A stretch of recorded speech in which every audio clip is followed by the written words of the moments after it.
नमस्कार, देश का नंबर 1 चैनल रिपब्लिक भारत देख रहे हैं आप और गुड मॉर्निंग भारत में मैं हूं आप सबके साथ अनूप। खबरों की शुरुआत करेंगे और सबसे पहले बात भव्य और नव्य महाकुंभ की, जिसकी तैयारियां अंतिम चरण में है।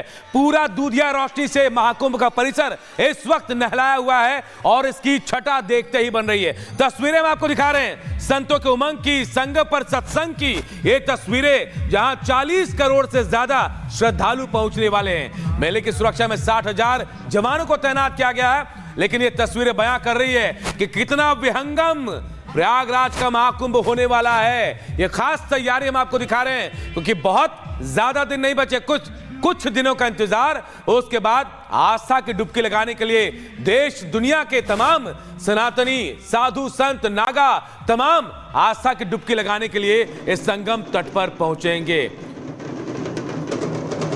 तो तस्वीरें हम आपको दिखा रहे हैं, कितना भव्य होगा ये आप समझ सकते हैं कि भव्य तैयारी यहां हो चुकी है और इसके बाद अब इंतजार है कि कब देश दुनिया के साधु संत यहां पहुंचेंगे और उसके बाद यहां आस्था की डुबकी भी लगाएंगे।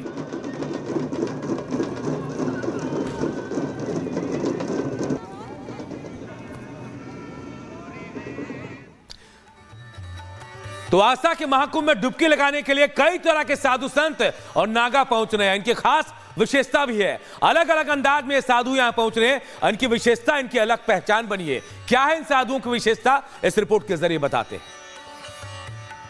तो प्रयागराज के अनोखे रंग इस वक्त आप देख रहे हैं और एक महात्मा जी आपको सामने नजर आ रहे हैं नृत्य करते हुए।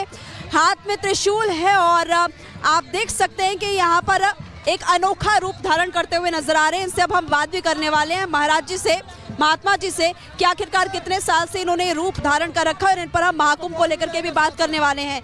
महाकुंभ को लेकर कितने उत्साहित? ओम नमः शिवाय। हरि ओम नमः शिवाय, हर हर महादेव। ये जितने भी भक्त आ रहे हैं माँ गंगा के चरणों में, मैं सभी से ये निवेदन करूँगा कि प्रेम से आए और माँ गंगा का आशीर्वाद लें। महात्मा जी, कितने सालों से आपने रूप धारण कर रखा है? मैं 25 साल से सेवा में हूँ माँ गंगा के चरणों में और मैं सभी से फिर दोबारा से निवेदन करूँगा कि जितने भी प्रयागराज के भक्त हैं मैं उनसे गुजारिश करूँगा कि आओ माँ गंगा के चरणों में और हमारे भोलेनाथ के जो शीश से गंगा माँ विराजमान हुई है उनका आशीर्वाद लें। जय गंगे मैया। जय गंगा मैया। तो देखिए फिलहाल आपको अनोखे रंग हम दिखा रहे हैं, लेकिन एक बार मैं चाहती हूँ कि आप नृत्य कर दें। एक बार जो आपने अनोखा नृत्य इससे पहले किया था वो भी हम दिखा रहे थे आपको, वो अनोखा नृत्य महाराज जी, महात्मा जी आपको एक बार फिर से करके दिखाने वाले हैं। साइड हो जाइए, एक बार साइड हो जाइए। तो महात्मा जी आपको एक अनोखा नृत्य अभी करके दिखाएंगे जी। तो महाकुंभ में प्रयाग के अनोखे रंग इस वक्त आप देख रहे हैं और इस तरह के अनोखे रंग आपको सिर्फ और सिर्फ प्रयागराज नगरी में ही देखने को मिलेंगे। सबके चेहरे पर एक मुस्कान है और यही तो सनातन की ताकत है। सनातन सत्य है, सनातन शाश्वत है और यहाँ पर आपको इसकी झलक देखने को भी मिलेगी। तो मुख्यमंत्री योगी आदित्यनाथ के नेतृत्व में प्रयागराज में महाकुंभ का आयोजन हो रहा है और खुद मुख्यमंत्री इसकी मॉनिटरिंग भी कर रहे हैं। 144 साल बाद और इस महाकुंभ को लेकर सीएम योगी आदित्यनाथ ने गोरखपुर में क्या कहा वो आपको सुनाते हैं। केंद्र और राज्य में जब एक जैसी सरकारें होती हैं उसका परिणाम भी सामने आता है और यह वर्ष हमारे लिए महत्वपूर्ण है। शुरुआत विकास से हुई है। 13 जनवरी से लेकर 26 फरवरी तक, यानी पौष पूर्णिमा से शिवरात्रि तक, 26 फरवरी को महाशिवरात्रि है। इस सदी का पहला महाकुंभ आयोजित होने जा रहा है 144 वर्ष के बाद, यानी 144 वर्ष के बाद यह मुहूर्त आया है। प्रयागराज में भव्य व्यवस्था की गई है, कुंभ की पूरी भव्य व्यवस्था। देश और दुनिया का श्रद्धालु आएगा और उत्तर प्रदेश उस आयोजन के साथ जुड़ करके आतिथ्य सेवा का एक नया अनुभव दुनिया को कराएगा। महाकुंभ का आयोजन देखो, गत वर्ष अयोध्या में 500 वर्षों के बाद रामलला विराजमान हुए और इस वर्ष महाकुंभ का आयोजन, महाकुंभ के आयोजन के साथ अब एक नया उत्तर प्रदेश लोगों को दिखेगा जो विरासत और विकास के साथ जुड़ते हुए पूरी दुनिया को अपनी ओर आकर्षित करेगा। और उस आकर्षण का केंद्र बिंदु देश के अंदर उत्तर प्रदेश, दुनिया के अंदर भारत और भारत के अंदर उत्तर प्रदेश बनने जा रहा है। उसके लिए हम सबको अपने आप को तैयार करना होगा। इधर महाकुंभ क्षेत्र में श्री पंचायत महानिर्वाणी अखाड़े की पेशवाई निकली। इस दौरान 1000 से ज्यादा साधु संत हाथी, घोड़े और रथ पर सवार नजर आए। इनके साथ नरपिशाच भी थे जो तांडव करते हुए नजर आए। कहा जाता है कि 144 वर्षों बाद अगर कहीं महाकुंभ का आयोजन होता है तो वो सिर्फ प्रयागराज में होता है, प्रयाग नगरी में होता है। आपको ये तस्वीरें दिखा दे, महानिर्वाणी अखाड़ा है जिसके आज छावनी प्रवेश हो रहा है और इसी के साथ ये 5वां अखाड़ा बन गया है।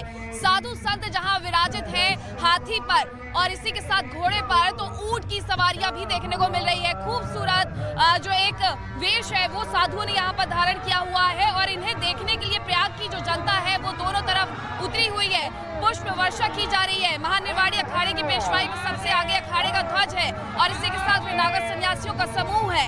रथ पर आरूढ़ आराध्य कपिल मुनि की मूर्ति है और इसी पर फूल बरसाए जा रहे हैं यहाँ की जनता के द्वारा। ये हमारी जो सनातन परंपरा की एक अद्भुत और अवर्णनीय ऐसी जो पेशवाई रहती है।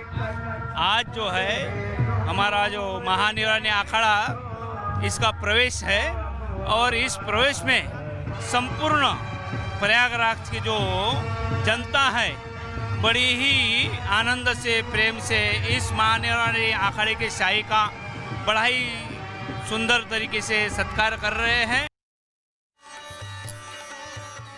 वही जगत गुरु रामानंदाचार्य स्वामी नरेंद्राचार्य महाराज ने इस कुंभ को लेकर सीएम योगी आदित्यनाथ की तारीफ की और कहा कि हमें एकजुट होने की जरूरत है। इस दौरान नरेंद्राचार्य ने वक्फ के दावों को खोखला बताया और कहा कि हिंदुओं को अब एकजुट होकर एक साथ रहने की जरूरत है। महाकुंभ को लेकर के तैयारियां लगभग पूरी हो चुकी है और स्वामी नरेंद्राचार्य जी महाराज इस वक्त हमारे साथ हैं, उनसे हम बात कर लेते हैं। सबसे पहले रिपब्लिक भारत पर आपका स्वागत है। आपकी तरफ से जो बड़े बड़े बोर्ड्स लगाए गए प्रयागराज में चर्चा का विषय बन गए थे, जिसमें से एक वक्फ बोर्ड को लेकर के चर्चा का विषय और सनातन जो है वो सात्विक है, कायर नहीं है, ऐसा क्यों? कैसे वक्फ बोर्ड के बारे में हमने जो टिप्पणी की है वो सच है, क्योंकि वक्फ बोर्ड को जो पिछले सरकार ने अधिकार, विशेष अधिकार दिए, वो विशेष अधिकार ऐसा है कि वक्फ बोर्ड की जिसके ऊपर नज़र पड़ेगी उनकी वो प्रॉपर्टी होती है और जो मालिक है उनको कोर्ट में जाना पड़ता है और ये मेरी मालमत्ता है, ये मेरी मालमत्ता है, मेरी मालमत्ता ऐसे जो सिद्ध करना पड़ता है वो गलत है। और ये कौन सी भी प्रॉपर्टी, हमारे मंदिर, हमारे स्कूल, हमारे कॉलेज की इमारत, ऐसे कोई भी, और निजी संपत्ति भी, वैसे उतने में निजी संपत्ति भी वक्फ बोर्ड की है, ये गलत है ना, इसके खिलाफ हम आए, ये ऐसे नहीं होना चाहिए। तो हिंदुओं को एकजुट करने के लिए भी आप संदेश लगातार दे रहे हैं और इसको लेकर के हमने देखा है अमूमन राजनीति भी होते आई है, तो ऐसे लोगों को क्या संदेश देंगे आप? उसमें राजनीति होना नहीं चाहिए, क्योंकि हम 2005 से हिंदू धर्म खतरे में, ये मेरी घोषणा है और सभी हिंदुओं में एकता हो।